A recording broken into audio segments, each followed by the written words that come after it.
I'm Sylvia Idowu. I'm so glad you could join me on another edition of Handy Law. In this new series, we will look at the law set up to combat trafficking in persons in Nigeria. This is the Trafficking in Persons Prohibition, Enforcement and Administration Act of 2015. But before we get into the act, I want to set the tone by looking at 7 facts about trafficking in persons that you may not know, published by Catholic Relief Services.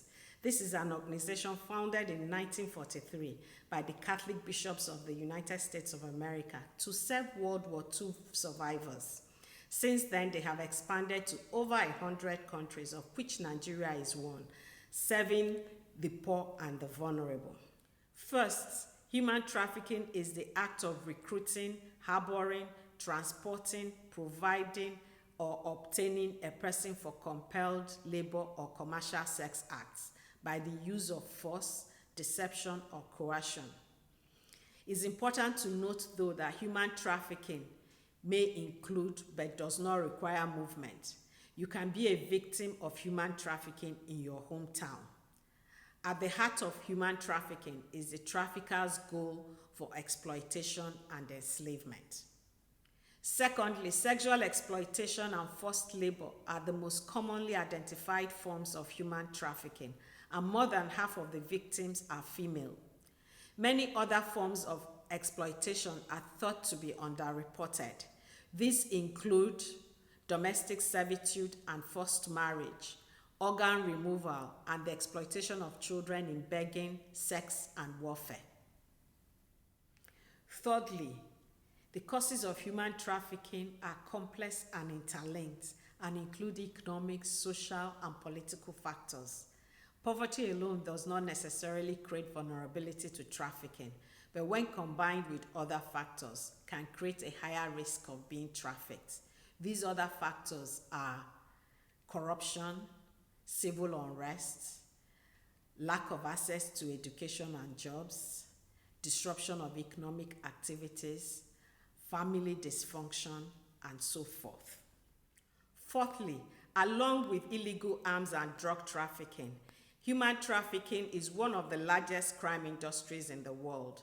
A report from the International Labour Organization says forced labor generates $150 billion in illegal profits per year. 2/3 of this come from commercial sex exploitation, while the rest come from forced economic exploitation, including domestic work, agriculture, child labor, and other related activities. Fifthly, every continent in the world is involved in human trafficking. Human trafficking is both a domestic and global crime, with victims trafficked within their own countries, to neighboring countries, and between continents. Victims of human trafficking can be of any age and any gender. Women and children are often used for sexual exploitation, while men are most likely used for forced labor. Globally, about 1 out of 5 victims of human trafficking are children. Children are also exploited for the purposes of forced begging, child pornography, or child labor. The 6th fact is that all over the world, people are on the move.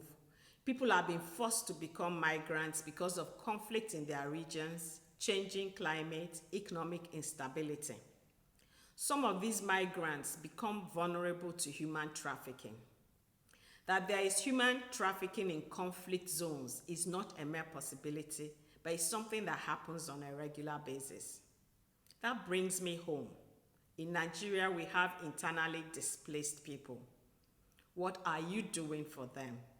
What am I doing for them? Can we rise up and take note of those in our cities if we can't reach out to those beyond our cities? Finally, how can human trafficking be stopped? In Nigeria, we have what is called the 4-pronged approach: prevent trafficking, protect victims, prosecute traffickers, and partner with groups, whether domestic or international.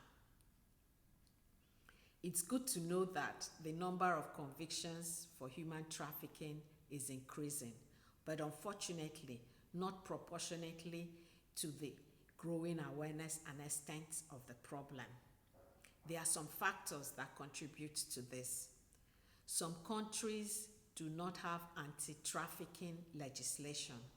Sometimes this exists, but the law enforcement agencies or the prosecutors do not know how to use it.